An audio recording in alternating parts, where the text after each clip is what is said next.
The Ark of the Covenant, the mysterious biblical object wildly reimagined by Hollywood to be a weapon of mass destruction, actually stored the Ten Commandments and was a symbol of God's presence to the Israelites. While biblical accounts spoke about it being a powerful object, used in battle during the conquest of Jericho, the whereabouts of it after that has left many archaeologists with more questions than answers, with the final account of it stating that it was stored in Solomon's temple and no real evidence of its existence. Many people have considered it just to be a biblical analogy and was just a symbol used to represent God. But is that it? Is that where the story ends?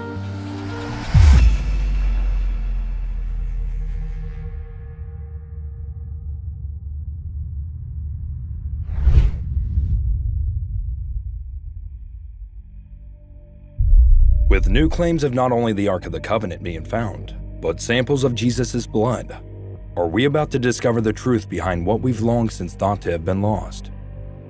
Over the course of history, many archaeologists have searched for the Ark of the Covenant, but no one has claimed to have found it until 1978.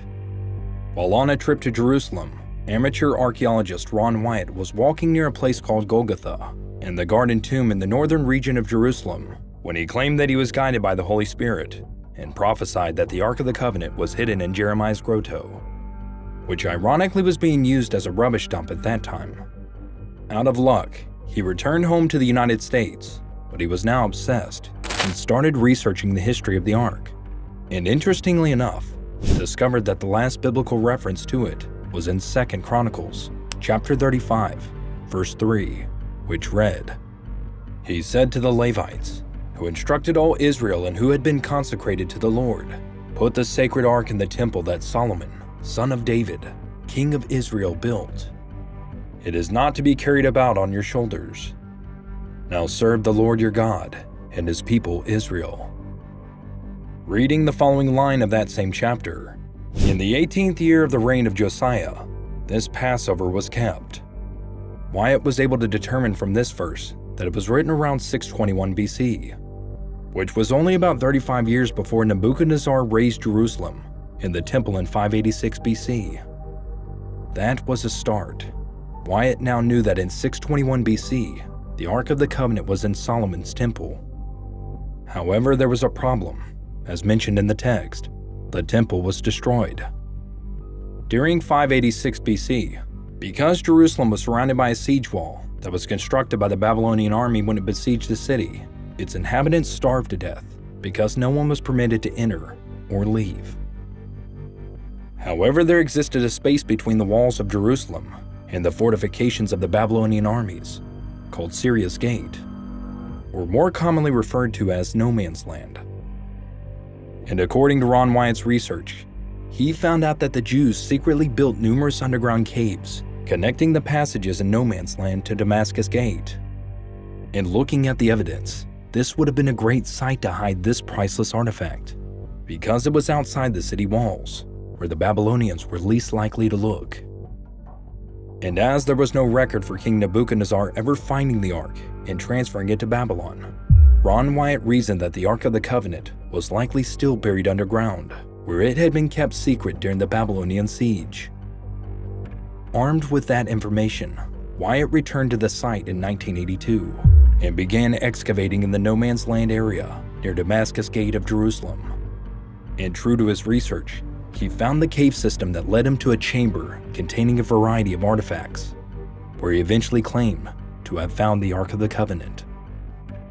Wyatt went on to describe the Ark as a rectangular wooden box covered in gold, with 2 cherubims on top. He noticed that there was a black dry liquid that had leaked onto the mercy seat of the Ark, and quickly realized that it was somebody's blood. Blood that's been miraculously preserved for 2,000 years. Fascinated, he followed the trail of liquid, but soon realized that the spot he was standing at wasn't just any spot. He was directly under Christ's crucifixion site. Ron Wyatt had his suspicions, but couldn't confirm it.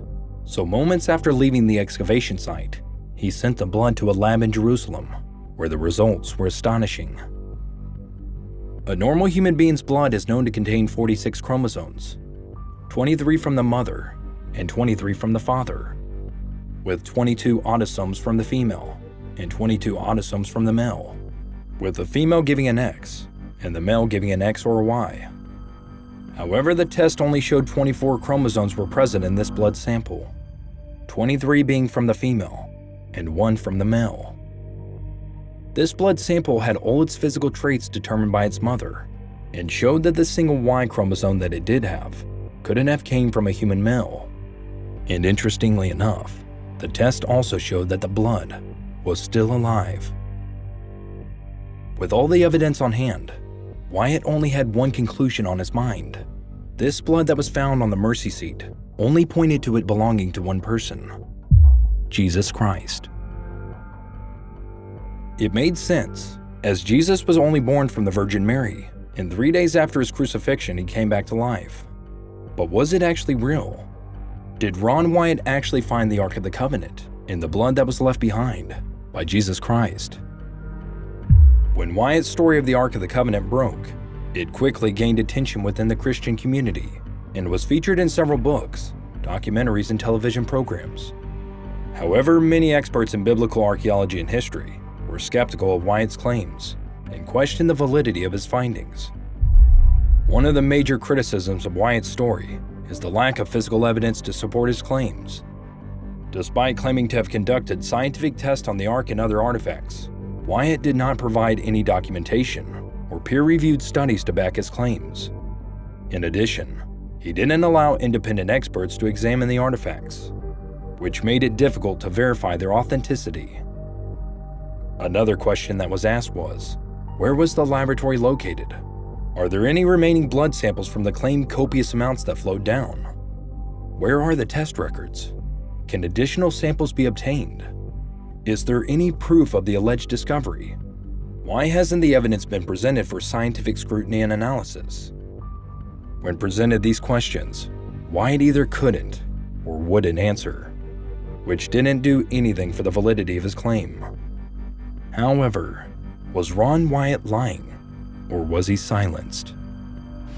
One theory suggests that when his story broke, the Israeli authorities immediately shut his story down and threatened him to keep him quiet, because the location of the Ark of the Covenant was near one of Islam's holiest places, and its revelation might incite a violent conflict between Jewish extremists and Muslims. Another point of contention is the location of Wyatt's alleged discovery. While many Christians believe that Gordon's Calvary is the site of Jesus' crucifixion and burial, there's no concrete evidence to support this claim. In fact, some historians and archaeologists have suggested that the area was a quarry or Roman excavation site, rather than a burial ground. Moreover, many experts in biblical history and archaeology have cast doubt on the idea that the Ark of the Covenant could have survived for thousands of years in the conditions described by Wyatt. According to the Bible, the Ark was a highly sacred object that was only supposed to be handled by certain priests under specific conditions. If Wyatt's claims were true, it would mean that the Ark had been moved, hidden, and preserved for nearly 2,000 years without being damaged or destroyed. On August 8, 1996, Curator of Anthropology and Archaeology with the Israel Antiquities Authority, Joe Zayas, issued the following statement. Mr. Ron Wyatt is neither an archaeologist, nor has he ever carried out a legally licensed excavation in Israel or Jerusalem. In order to excavate, one must have at least a BA in archaeology, which he does not possess, despite his claims to the contrary. We are aware of his claims which border on the absurd, as they have no scientific basis whatsoever, nor have they ever been published in a professional journal. They fall into the category of trash, which one finds in tabloids, such as the National Enquirer, Sun, etc. It's amazing that anyone would believe them. But despite these criticisms, many Christians continue to believe in Wyatt's story and consider him a hero for his efforts to prove the validity of the Bible. Wyatt himself passed away in 1999, but his legacy lives on through his followers in the ongoing debates over the authenticity of his discoveries. The story of Ron Wyatt's discovery of the Ark of the Covenant is a controversial and highly debated topic within the Christian community in the field of biblical archaeology. While Wyatt's claims have been met with skepticism and criticism by many experts, they continue to inspire believers and fueled discussions about the relationship between faith and science.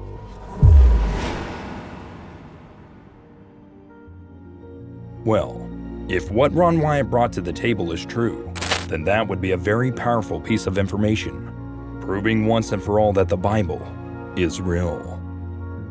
However, sadly in this world, just like any powerful piece of information that threatens to tip the scales of the world, it gets shut down all too quickly.